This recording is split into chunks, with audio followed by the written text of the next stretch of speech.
Vha dzangano la vhashumi vha Saccawu vhari vhashumi vhe vha thathiwa a huna zwo khakheaho zwe vha ita, vho vha tshi khou matsha fhedzi vha tshi khou livhisa zwililo zwavho zwa miholo ya khwine. Hu pfala uri vhunzhi ha vhashumi avho a vha thunewa nḓevhe u pfa arali zwine vha khou pomokwa zwone na ngoho zwi zwone.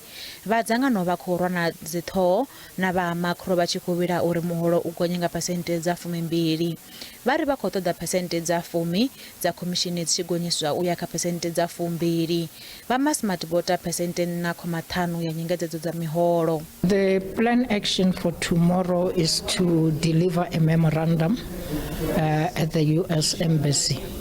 And by so doing is that we want to send the message to Walmart, given that Walmart it originates from US.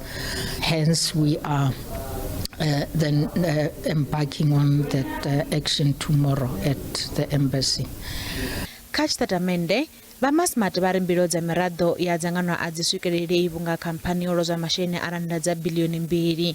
Vha ri miraḓo ya Saccawu vha no shuma Makro vho hana phesenthe dza 4.5 hu songo katelwa na vhashumi vha maḓana maṱanu vhe vha imiswa u shuma nga murahu vhuḓifari vhu si havhuḓi nga tshifhinga tsha migwalabo. Zwo ralo miraḓo ya dzangano vho ḓigana u isa phanḓa na mugwalabo u swikela zwililo zwavho zwi tshi pfiwa.